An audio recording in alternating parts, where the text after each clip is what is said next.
Hello everyone, welcome to In2Sports. I'm your host Evan, and today we got a very exciting episode. We're going to be talking about some NFL.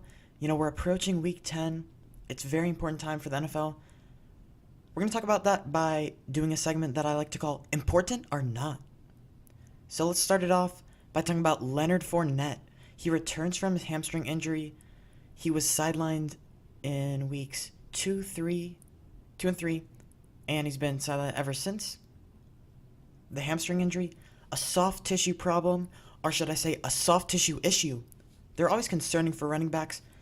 When they brought him back originally, they rushed him and he re-aggravated his hamstring injury.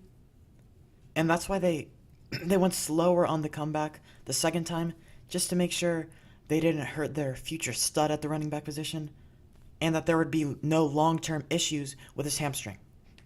So his return, I think it is very important for this Jacksonville Jaguars team because in the 6 games without him, they averaged under 14 points per game, and that's not going to win you ball games, especially when your defense is worse when you're playing without him.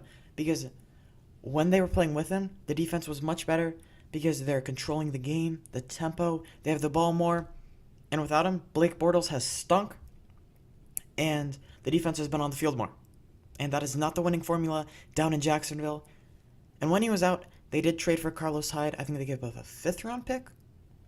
And he only played 1 game with them and before Fournette's return. They, of course, had TJ Yeldon there, but he's more of a pass-catching running back. They wanted a guy who's more between the tackles without Fournette because that is his normal role. And Yeldon will get some work on 3rd down like he normally does when Fournette is in the lineup. And Jacksonville, they're 3-5 right now.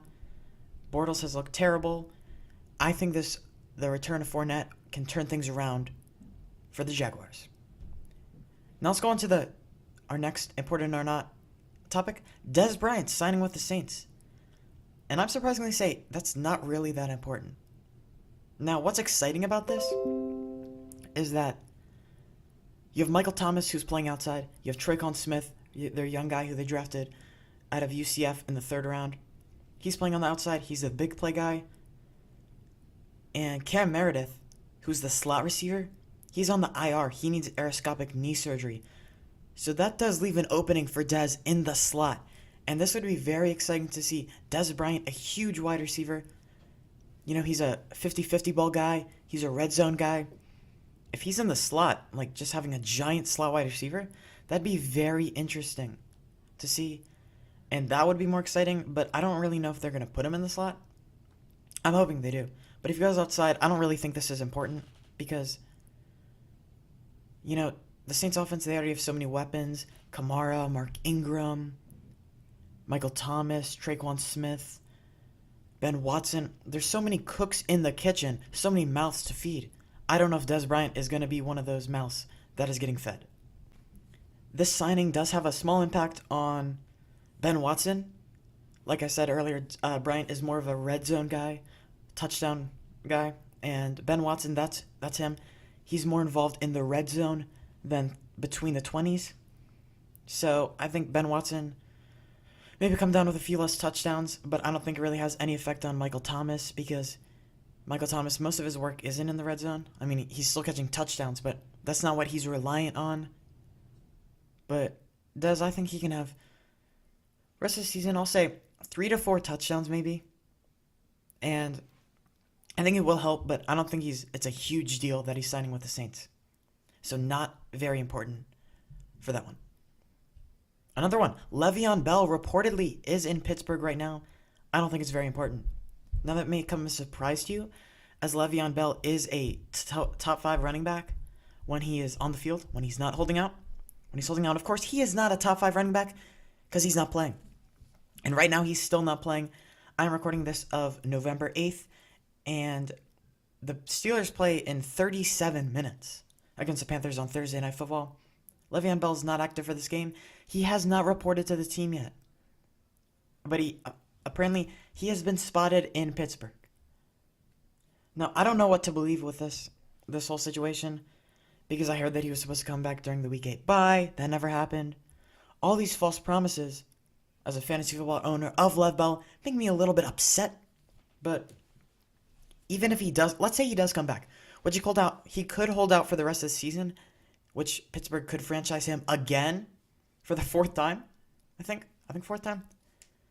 But I think that if he held out for the rest of the season, they would maybe kind of mutually agree to part ways.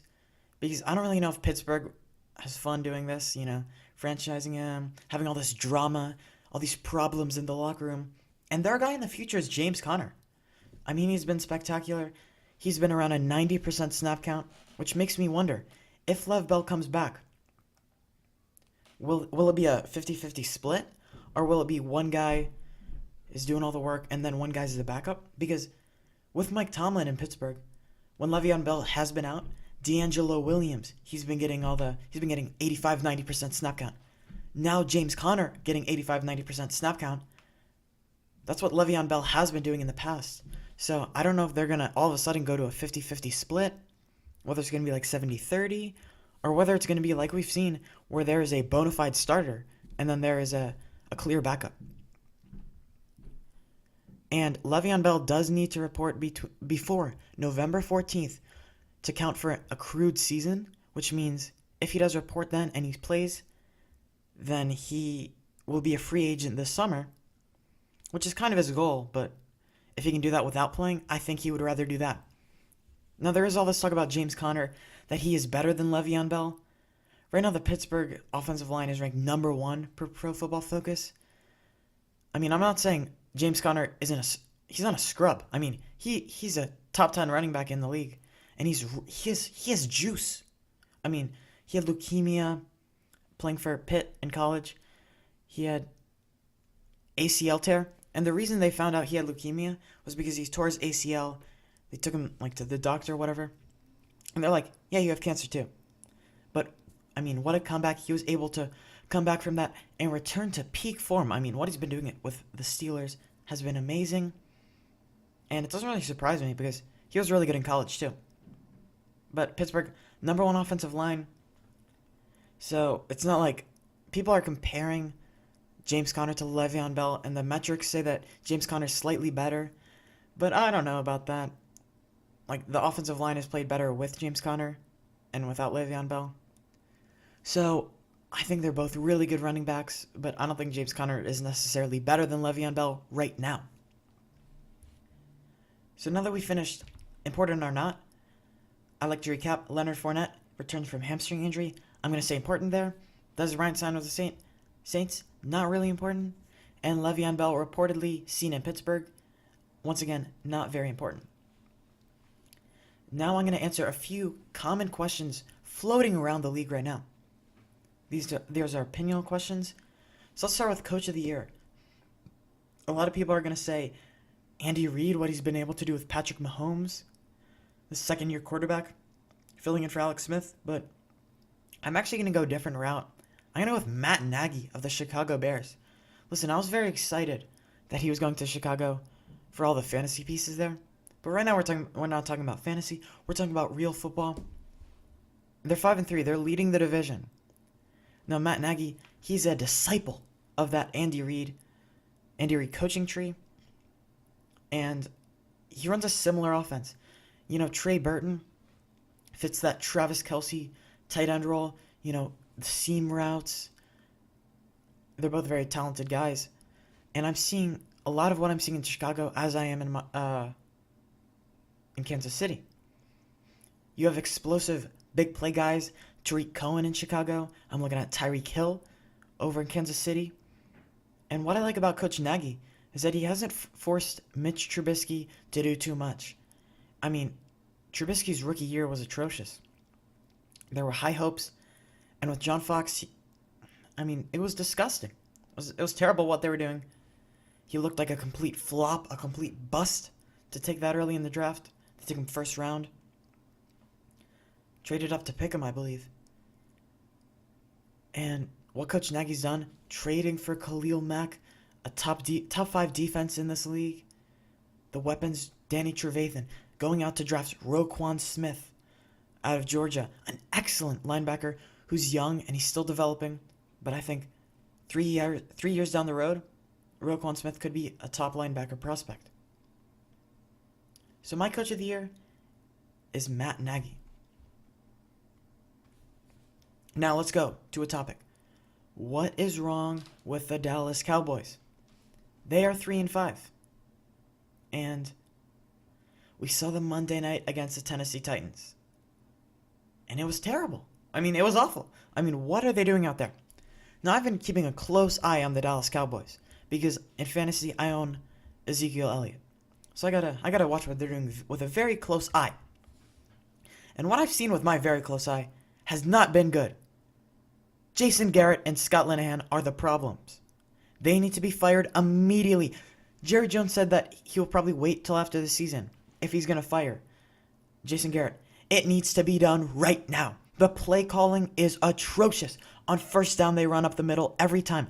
And by the way, the offensive line, they're not as good as they were 2 years ago. Like 2 years ago, that would have worked perfectly. Not working anymore. The defense knows exactly what they're doing. They're running up the middle first down. Second down, they're going to throw a 20-yard throw to Amari Cooper in double coverage.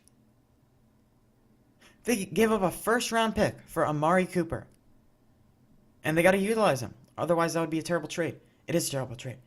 But throwing it to him in double coverage, force-feeding him 20 yards down the field, that doesn't work either. Like, you get the ball, and it's 3rd and 10. Because Zeke rushes for no yards because the offensive line can't block. Dak can't throw it to Amari Cooper 20 yards down the field because that's not going to work. Then what do you do on 3rd down? You either do a screen to Zeke or you just chuck it down the field to either Michael Gallup or Amari Cooper. And that's not working either. On 3rd down, you need to utilize Cole Beasley as a slot wide receiver. He's the short play guy. You need to get it to 3rd and short. And you know how you're going to do that? You're going to throw on 1st down. You're going to run on 2nd down. Not doing the same 3 plays every single time. The offense is just so predictable. My cat who's sitting on the chair next to me probably knows what play the Cowboys are going to run on 1st down. Right, Jada? They're going to run a run to Zeke right up the middle. And they're going to get no yards. They're going to get stuffed. And they were trying to do that against a good Titans front 8. Not going to work. Jason Garrett and Scott Linehan need to be fired. Scott Linehan, the offensive coordinator. That is what is wrong with the Dallas Cowboys. They have pieces. They have Sean Lee, Leighton Vander Esch, Byron Jones, DeMarcus Lawrence on the defensive end. They're getting stops. The defense isn't the problem, but it's the offense. It's Dak Prescott. It's Amari Cooper. It's the offensive line not blocking for Ezekiel Elliott, a top 5 running back in the game. If you can't create him open lanes, if you can't get him to 4 or 5 yards a carry, I don't know who you're blocking up there. This Dallas Cowboys team is a mess. And if Jerry Jones doesn't fire Jason Garrett in a few weeks, immediately, it should have been done already a year ago. But if he doesn't fire him right now, this Cowboys team is doomed. But anyway, let's move on. That's frustrating for me to talk about. Let's talk about another controversial coach, John Gruden. Is his approach with the Raiders the correct approach?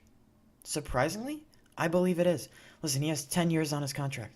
$100 million. He's not going anywhere no time soon. They traded Amari Cooper to Dallas for a first rounder. That's an excellent trade.